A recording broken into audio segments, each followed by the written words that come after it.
കാലത്തിന്റെ ഒക്കെ ഒരു പോക്കല്ലേ. എന്താ അങ്ങനെ സംസാരിച്ചേ? അല്ല, ഹെയർ സ്റ്റൈലേ ഏതൊക്കെ ലെവലിലാണ് ആൾക്കാർ ചെയ്യണെന്ന്. പരിഹാസം. ഇതേ പുള്ളി ചായ കച്ചവടമാണ്. അത് ഒരു കെറ്റില് കയ്യിലുണ്ടാവും. കെറ്റിലായിട്ട് ആള് പുറകെ വരും, ഇവിടുന്ന് ഗ്ലാസ് എടുക്കും, ഇങ്ങനെ ഒഴിക്കും, എന്നിട്ട് കൊടുക്കും. അയ്യോ, ആളത്ര അങ്ങോട്ട് മനസ്സിലായില്ലാന്ന് തോന്നുന്നു. മനസ്സിലായില്ല, അതല്ലേ ഈ തമാശ പറയുന്നത്. മനസ്സിലായില്ല, അവരെല്ലാം തമാശ രീതിയിലാണ് കാണുന്നത്. എന്റെ സാറുമാരെ എത്ര വർഷമായി ഇയാള് കാരണം ബുദ്ധിമുട്ടാൻ തുടങ്ങിയിട്ട്. ചിന്തിച്ചു നോക്കി ആരാന്ന്. ആരത്? ഒന്ന് ആലോചിച്ച് നോക്കൂ. 2 വർഷമായില്ലേ നിങ്ങളുടെ ജോലി തടസ്സപ്പെട്ട് കിടക്കുന്നു.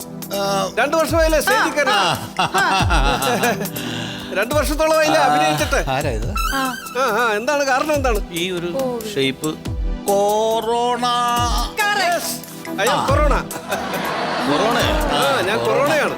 നമ്മൾ ഇയാളെ അങ്ങ് എന്നേക്കുമായിട്ട് ഇവിടെ പറഞ്ഞു വിടുക. അതാണ് ബെസ്റ്റ്. നന്നായി, നല്ല കാര്യമാണ്. നേരത്തെ വേണ്ടതായിരുന്നു. നിങ്ങളെ കൊണ്ട് ഒരുപാട് വിഷമിച്ചു. അവിടെ എന്തായാലും നിങ്ങൾ പോകുന്ന തന്നെയാ അത് തന്നെയാണ് നല്ലത്. സത്യം ഞാൻ സത്യത്തിൽ ഒരുപാട് പേർക്ക് ബുദ്ധിമുട്ടുണ്ടാക്കി. അപ്പൊ ഞാൻ ഇന്നങ്ങ് യാത്രയാകുകയാണ്. നന്നായി. മനസ്സിലായി? ഈ നിങ്ങൾക്ക് ഇനി ബുദ്ധിമുട്ടുണ്ടാകാൻ ഞാൻ വരത്തില്ല. പക്ഷെ എന്നാലും ഒരു ചെറിയ കാര്യം ഞാൻ പറയാൻ ആഗ്രഹിക്കുകയാണ്. എന്താണ്? ഒരുപാട് പേർക്ക് ബുദ്ധിമുട്ടുണ്ടാക്കിയെങ്കിലും എന്നെ കൊണ്ട് കുറച്ച് ആൾക്കാരെങ്കിലും സന്തോഷിക്കുന്നുണ്ട്. നിങ്ങളെ കൊണ്ടാ? അതാരൊക്കെയാണ്? എന്നെ കൊണ്ട് സന്തോഷിക്കുന്നുണ്ട്, അഭിമാനിക്കുന്നുണ്ട്. അതാരൊക്കെയാണ്? ആരൊക്കെയാണെന്നോ? ഉദാഹരണത്തിന് ഇതിന്റെ പേരെന്താണെന്നറിയോ? നെഗറ്റീവ്. നെഗറ്റീവ് ചിരി കണ്ട പോസിറ്റീവ് പോലെയാ. നെഗറ്റീവ് എന്ന് പറയുമ്പോ എന്തിനാണ് സന്തോഷം? സാറേ, ശരിക്കും പറഞ്ഞ ആ പേര് തന്നെയാണ് എന്റെ ഏറ്റവും വലിയ ശാപം. ഈ ലോകത്തിലുള്ള എല്ലാവരും എന്നെ നെഗറ്റീവ് എന്ന് പറഞ്ഞ ഒരു അപശകുനമായിട്ടാണ് കണ്ടുകൊണ്ടിരിക്കുന്നത്. ഇപ്പൊ ഒരാളിങ്ങനെ നടന്നു പോവുക, അവനൊരു മോശ സ്വഭാവം പറയും, അവൻ നെഗറ്റീവാന്ന് പറയും. അങ്ങനെ നെഗറ്റീവായിട്ടുള്ള എനിക്ക് ഒരു പോസിറ്റീവ് ഇമ്പാക്ട് ഉണ്ടാക്കി തന്ന മനുഷ്യനാണ് ഈ നിൽക്കുന്നത്. മനസ്സിലായോ? ഇപ്പൊ നമുക്കൊരു ഉദാഹരണത്തിന് ഒരു പനിയുടെ ലക്ഷണം തുടങ്ങുക, അപ്പൊ തൊട്ട് തീയാണ്. ഞാൻ ഇനി പോസിറ്റീവാണോ, എനിക്ക് പോസിറ്റീവ് ആകുമോ എന്നുള്ള ടെൻഷൻ. അവിടെ ചെന്ന് നമ്മൾ ആന്റിജൻ എടുത്ത് നെഗറ്റീവ് എന്ന് അറിയുമ്പോൾ ഉണ്ടാകുന്ന ഒരു സന്തോഷം. അതാണ് കുട്ടി ഉദ്ദേശിച്ചത്. എനിക്ക് ഒരിക്കലും കൊറോണനെ മറക്കാൻ പറ്റത്തില്ല. ഞാൻ പറഞ്ഞില്ല, അങ്ങനെ ചില ആൾക്കാരുണ്ട്. ഈ സമയത്ത് നമുക്ക് 2 വാക്ക് പറയാം. നമുക്ക് ആദ്യം മാസ്കിനെ വിളിക്കാം. മാസ്ക് കേറുക. നീ കളഞ്ഞിട്ട് പോവേണോ? പോയേ പറ്റുമോനെ. എന്നാലും എനിക്ക് അങ്ങോട്ട് നിന്നെ പറഞ്ഞു വിടാൻ തോന്നുന്നില്ല. അങ്ങനെ പറയരുത്. എനിക്ക് പോകാനുള്ള സമയമായി. കണ്ടോ എന്നോടുള്ള സ്നേഹം? അതെ, സത്യം പറഞ്ഞ എന്റെ ജീവിതം വളരെ അനാഥമായിട്ട് കിടന്നാണ്. അറിയാമല്ലോ, മാസ്ക് ഞാൻ വർഷങ്ങളായിട്ട് മെഡിക്കൽ സ്റ്റോറിന്റെ ആ കണ്ണാടി പെട്ടിക്കകത്ത് ആർക്കും വേണ്ടാതെ പൊടിയടിച്ച് കിടക്കുകയായിരുന്നു. വല്ലപ്പോഴും കൂടെ ഒന്ന് വല്ല നേഴ്സുമാർ ആരെങ്കിലും ഒക്കെ ആയിരുന്നു എന്നെ വാങ്ങിക്കൊണ്ടിരുന്നത്. അതുപോലെ ഈ മാസ്ക് ഇടുന്നവരെ കണ്ടു കഴിഞ്ഞ പിന്നെ ജനത്തിന് പേടിയായിരുന്നു. അയ്യോ, അവൻ എന്തൊക്കെയാ രോഗങ്ങളുണ്ട്. അതെ, അന്നും പറഞ്ഞ് എല്ലാവരും മാറി നടക്കും. ഇപ്പൊ മാസ്ക് ഇട്ട ഒരാളെ കണ്ടു കഴിഞ്ഞാൽ ഇവൻ കേമനാണ്, ഇവൻ മിടുക്കനാണെന്ന് പറഞ്ഞ് ചേർത്ത് അതിൽ പറയാൻ സന്തോഷം എനിക്കുണ്ടോ? എനിക്ക് നല്ലൊരു ജീവിതം ഉണ്ടാക്കി തന്ന ഇതാണ്. അതുമല്ല, ഇന്നത്തെ കാലമായാലും നമ്മുടെ ഒരു കുഞ്ഞ് പീടികയിലായാലും ഇങ്ങനെ ധാര എന്നെ മാല കണക്ക് എന്റെ അംഗങ്ങളെ തൂക്കിയിട്ടിരിക്കുകയാണ്. 2 രൂപ, 5 രൂപ, 10 രൂപ. എന്റെ കുടുംബത്തിന്, എന്റെ വംശത്തിന് ഒരു നല്ല കാലം ഉണ്ടാക്കി തന്ന ഇദ്ദേഹമാണ്. ഇദ്ദേഹത്തിന് എനിക്ക് മറക്കാൻ അങ്ങനെ പറ്റത്തില്ല. ചില മെഡിക്കൽ ഷോപ്പിന്റെ ഫ്രണ്ടിൽ ലാത്തി ചാർജ് ഉണ്ടായിട്ടുണ്ട്. അതെ, മാസ്കിന്റെ അപര്യാപ്തത മൂലം. എന്താണ് മൂലം? അതെ, അപര്യാപ്തത മൂലം. അന്ന് 150 രൂപ വരെ എന്റെ ആൾക്കാർ വാങ്ങിച്ചു കൊടുത്തു. ഇതിൽ പരം സന്തോഷം. ഞാൻ ഞെട്ടിപ്പോയി തന്നെ. എനിക്ക് ഞാൻ എന്ത് പറയാനാണ്? എനിക്ക് പറഞ്ഞാലും ഞാൻ ഇന്ന് പോകും. അയ്യോ ചേട്ടാ, എന്നെ വിട്ട് പോകല്ലേ ചേട്ടാ. എന്റെ ചേട്ടൻ പോകല്ലേ. അയ്യോ, എന്റെ ചേട്ടൻ പോകല്ലേ. അയ്യോ, എന്റെ പൊട്ടി ചേട്ടൻ പോകല്ലേ. അയ്യോ, ഇനി ഞാൻ ആരുടെ മൂക്കി കയറുവേ. എന്റെ ദൈവമേ, അയ്യോ, ഞാൻ മൂക്കി കയറുവേ. ഇതാരാണത്? ഇതാരത്? ഇത് നമ്മൾ കൊണ്ട് ജീവിക്കുന്ന ഒരു പാവം ആണ്. ആരാണ്?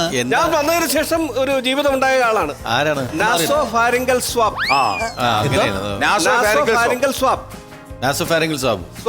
അങ്ങനെയാണ് അതിന്റെ ശാസ്ത്രീയമായ പേര്. പക്ഷെ ഞാൻ അവന് ഇട്ടേക്കുന്ന പേര് വേറെയാണ്. എന്താണത്?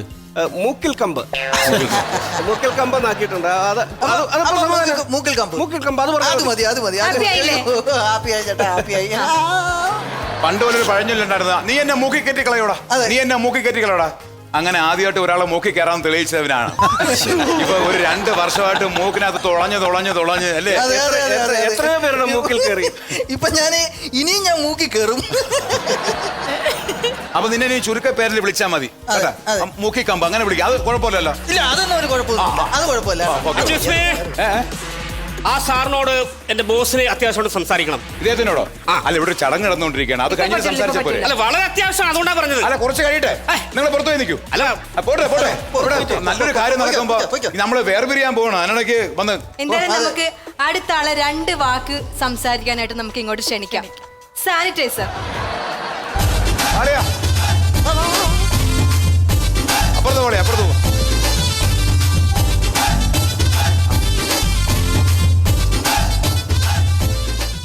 നമസ്കാരം. എന്നെ എല്ലാവർക്കും മനസ്സിലായി കാണുമല്ലോ അല്ലേ? ഞാൻ സാനിറ്റൈസർ. നമുക്കറിയാലോ. ഞാൻ ഈ ലോകത്ത് വന്നിട്ട് എത്ര വർഷമായെന്നറിയാവോ? ഡേറ്റ് ഓഫ് ബർത്ത് അറിയാവോ? 2 വർഷം. 2 കൊല്ലം. 2 അല്ല, 1800 ആണ്ട് തൊട്ട് ഞാൻ ഇവിടെ ഉണ്ട്. നീ പോടാ, ചുമ്മാ തള്ളാതെ. എന്റെ അറിയത് പറഞ്ഞ കേക്ക്. പിന്നെ ഞങ്ങൾ കണ്ടു തുടങ്ങിയിട്ട് 2 വർഷമല്ലേ ആയുള്ളൂ. നിസ്സാര കാര്യമല്ല ഞാൻ പറയുന്നത്. പക്ഷെ എന്നെ നന്നായിട്ട് അറിയാവുന്നവര് കഴിഞ്ഞ 50 വർഷമായിട്ട് എന്നെ ഉപയോഗിക്കുന്നുണ്ട് സാനിറ്റൈസർ. പിന്നില്ലേ? പക്ഷെ സാധാരണക്കാർക്കിടയിലേക്ക് എത്തിയത് കഴിഞ്ഞ 2 വർഷം കൊണ്ടാക്കാൻ. അതിനൊരു അവസരം തന്ന എന്റെ അളിയനാ, എന്റെ കൊറോണ അളിയൻ. ഒരുപാട് സന്തോഷമുണ്ട്. പക്ഷെ ഈ ലോക്ക്ഡൌൺ സമയത്ത് ചില കുടിയന്മാര് എന്നെ എടുത്തിട്ട് വെള്ളമൊക്കെ ചേർത്ത് നൈസായിട്ട് അടിച്ച് അവന്മാർക്ക് ഞാൻ നൈസ് പണി കൊടുക്കുകയും ചെയ്ത്. എന്തായാലും ഒരുപാട് സന്തോഷമുണ്ട്. പുറം ലോകം അറിയാണ്ടിരുന്ന എന്നെ വെളിച്ചത്ത് കൊണ്ടുവന്ന എന്റെ കൊറോണ അളിയന് ഒരുപാട് നന്ദി. അതുപോലെ തന്നെ ഞാൻ എന്നെ ഒരുപാട് പേര് വെറുക്കുന്നുണ്ടെങ്കിലും പുതിയ കുറെ വാക്കുകൾ ഞാൻ പഠിപ്പിച്ചില്ലേ അതെ അതെ അതെ. ആളുകളെ. ക്വാറന്റൈൻ, നമ്മൾ അതുവരെ ഉപയോഗിക്കാത്തൊരു വാക്കാണ് ക്വാറന്റൈൻ. അത് എന്റെ അളിയനാണ് കൊണ്ടിറക്കിയത്. ക്വാറന്റൈന്, പിന്നെ സാമൂഹ്യ അകലം, സാമൂഹ്യ സോഷ്യൽ ഡിസ്റ്റൻസ്, അത് നമ്മൾ ഉപയോഗിക്കാത്ത വാക്കുകളാണ്. Lockdown, lockdown. ഞാൻ കാരണമാണ് ഇത് പഠിച്ചത് എല്ലാവരും. അതുപോലെ വൃത്തിയായി RT-PCR, അതെ, ആന്റിജൻ, അതെ, അങ്ങനെ പല ടെസ്റ്റുകൾ പഠിക്കാൻ സാധിച്ചു. കേരളീയ ജനത വൃത്തിയുള്ളവരായി മാറിയത് എന്റെ അളിയൻ വന്നതിന് ശേഷമാണ്. കാരണം നമ്മൾ എല്ലാവരും കല്യാണത്തിന് പോവില്ലേ? കല്യാണത്തിന് പോയിട്ട് സദ്യ കഴിഞ്ഞിട്ടാണ് കൈ കഴുകുന്ന സ്ഥലം ഇടാൻ തിരക്കിക്കൊണ്ടിരുന്നത്. ഇപ്പൊ കല്യാണത്തിന് മുമ്പും വീട്ടിൽ നിന്ന് ഇറങ്ങുമ്പോ തൊട്ടങ്ങ് കൈ കഴുകല. 10 മിനിറ്റ് കിട്ടുമ്പോ കൈ കഴുകുന്നു, അല്ലെങ്കിൽ അളിയനെ ഉപയോഗിക്കുന്നു, എന്നെ ഉപയോഗിക്കുന്നു. നമുക്കല്ല ഇതൊക്കെ ഒരു സന്തോഷം. അപ്പൊ എല്ലാ അളിയനെയൊക്കെ നമുക്ക് എങ്ങനെ വിട്ടു? ഹലോ, ആ സാറിനെ അത്യാവശ്യമായിട്ട് ബോസിനൊന്ന് കാണണം. ഇവിടെ ഒരു കാര്യം, ഒരു ഫംഗ്ഷൻ നടക്കുകയാണല്ലേ. ഇത് വളരെ അത്യാവശ്യമാണ്, അതുകൊണ്ടാണ് ഞാൻ ഈ പറയുന്നത്. എന്റെ കൂട്ടുകാരൻ നിന്ന് പോയേ. എന്തായാലും അടുത്തതായിട്ട് നമുക്ക് കൊറോണനെ ആദരിക്കുന്ന ചടങ്ങിലേക്ക് കടക്കാം. അതിലേക്ക് നമുക്ക് മണിയനെ ഈ വേദിയിലേക്ക് ക്ഷണിക്കാം. ആരത്? മണിയൻ. മണിയനോ? അതാരാ?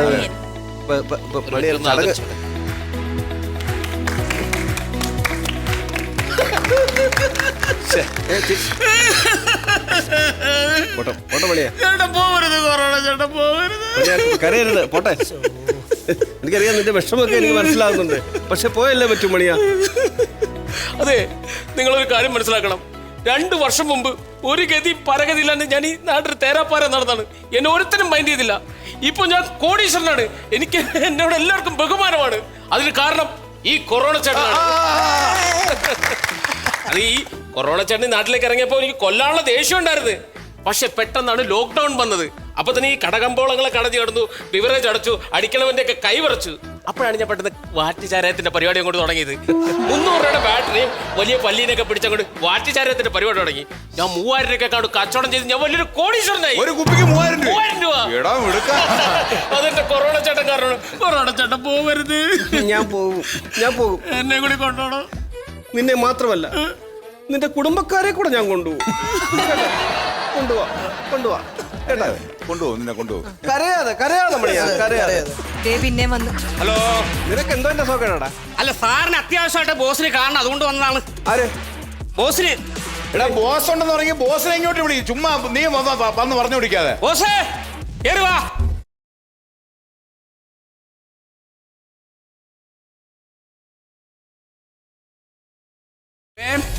എനിക്ക് അദ്ദേഹത്തോടും സംസാരിക്കണമല്ലോ.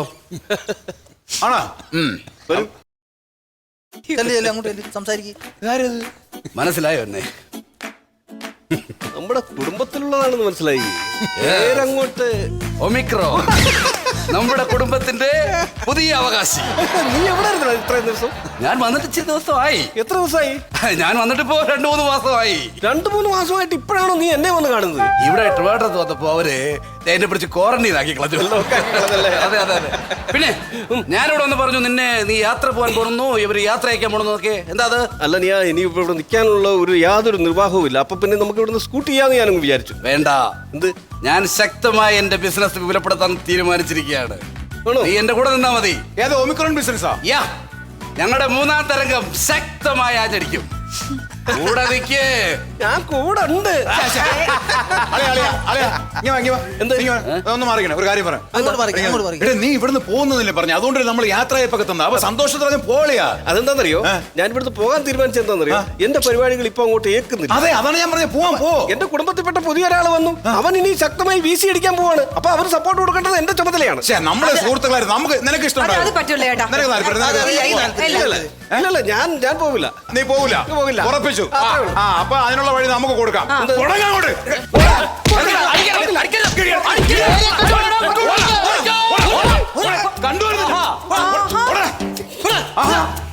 ഇങ്ങനെ ഉണ്ടാ ഒരു മനുഷ്യ ഒരുത്തനെ വിശ്വസിക്കാൻ കൊള്ളത്തില്ല. അവൻ ആദ്യം എന്ത് പാവത്തനെ കണക്കിരുന്നു. അവന്റെ കുടുംബത്തിൽ നിന്ന് ഒരാൾ വന്നപ്പോ അവന്റെ സോമാറിയാണ്. അല്ല, നിങ്ങളല്ലേ പറഞ്ഞത് നിങ്ങൾക്ക് ജീവിതം തന്ന ആളാണ്, അപ്പം ഞങ്ങളുടെ കൂടെ വേണമെന്നൊക്കെ പറഞ്ഞു. നിങ്ങളല്ലേ കുറച്ച് മുമ്പ് ഡയലോഗ് പറഞ്ഞു. അബദ്ധം പറ്റിപ്പോയി. അല്ല, അതൊക്കെ ശരിയാണ്. പക്ഷെ പൊന്ന് കഴിക്കുന്ന മരമാണെങ്കിലേ പെരയുടെ മേളിലേക്ക് ചാഞ്ഞ അതിനങ്ങ് വെട്ടിയാക്കണം. കണ്ടുവരുന്നില്ലെന്ന്.